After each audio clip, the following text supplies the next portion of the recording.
కరీంనగర్లో సంచలనం సృష్టించిన కారు డిక్కీలో యువతి మృతదేహం కేసును పోలీసులు ఛేదించారు. మానస హత్య కేసులో నిందితుడు వినోద్ రెడ్డిని అరెస్ట్ చేశారు.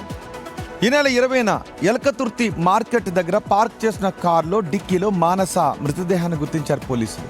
కొన్నేళ్లుగా మానస వినోద్ రెడ్డి మధ్య వివాహేతర సంబంధం కొనసాగుతోంది. తనను పెళ్లి చేసుకోవాలని మానస ఒత్తిడి చేయడంతో ఇద్దరి మధ్య కరీంనగర్లో వివాదం మొదలైంది. దీంతో వినోద్ రెడ్డి మానస గొంతు నులిమి చంపినట్టుగా తేల్చారు.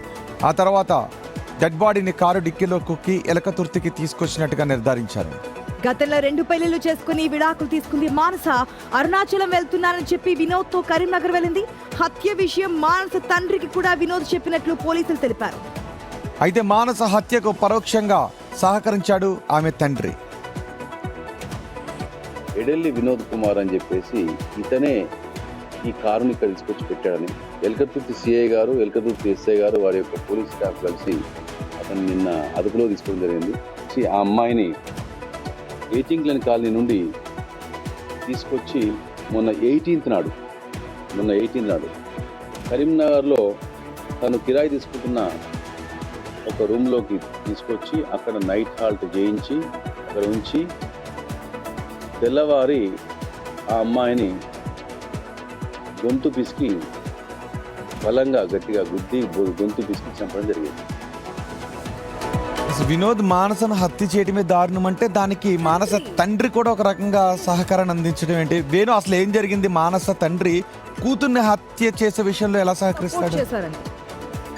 అంటే మానస పెళ్లి 2 సార్లు పెళ్లి అయిన తర్వాత కూడా భర్తతో ఉండలేకుండా గొడవలు చేసేది. ఆ గొడవలకు తల్లిదండ్రులు వెళ్ళారు. సో వాళ్ళు సంధానించే ప్రయత్నం చేసినా కూడా ఎన్నిసార్లు వినలేదు. సో చివరకు 2 సార్లు కూడా విడాకులు అయ్యాయి. దీంతోనే ఆ కుటుంబంలో మానస కారణంగా తమ కుటుంబం రోడ్డున పడుతుంది, పంచాయతీకి వెళ్లాల్సి వస్తున్నటువంటి ఒక ఆవేదన తల్లిదండ్రులు ఉంది. అందుకే ఆ అమ్మాయికి చెప్పి చూశారు. సో పెళ్లి చేసుకుని మంచిగా ఉండాలి, ఇట్లాంటి అలవాట్లు మానుకోవాలని చెప్పినా కూడా వినకపోవడము, తన ఇష్టారీతిన వ్యవహరించడంతో ఎవరికి చేసేది లేక తనతో ప్రేమాయణ కొనసాగిస్తున్న వినోద్ను ఆశ్రయించారు. వినోద్ నిన్ను కూడా ఇబ్బందులు పెడుతుంది, మా కుటుంబాన్ని ఇబ్బంది పెడుతుంది అంటూ కూడా ఆ తండ్రి, ఎవరైతే మానస తండ్రి ఉన్నాడో రాజేష్, ఆల్రెడీ వినోద్కి పెళ్ళయిందా?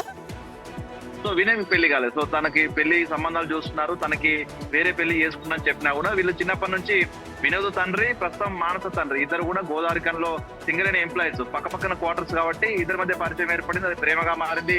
అప్పటి నుంచి వీళ్ళ మధ్య వివాహ సంబంధం కొనసాగింది. సో నీ కారణంగానే విడాకులు తీసుకున్నా అంటూ మానస వినోద్ కొంత బెదిరించే ప్రయత్నం చేయడంతోనే ఆ పెళ్లి చేసుకోవడం ఇష్టం లేక చంపాడు. ఆ విషయం చెప్పిన ఇప్పుడు మానస తండ్రిని కూడా పోలీసులు అదుపులోకి తీసుకుంటున్నారా?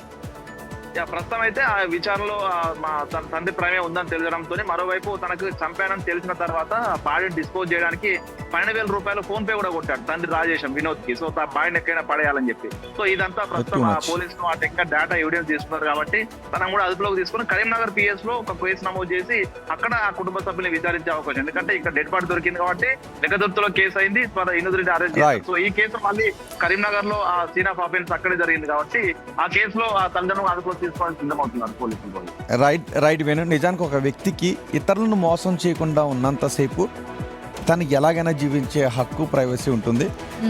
సో ఇక్కడ తండ్రి మా పరుగు పోతుంది అనేటటువంటి కారణంతో డబ్బులు ఇవ్వటం అనేది చాలా దారుణమైనటువంటి విషయం. పైగా ఆమెతో తిరిగి ఇప్పుడు పెళ్లి చేసుకోమన్నప్పుడు ఆమెను చంపేయడం వినోద్ చేసిన ఇంకా మహాక్రూరమైన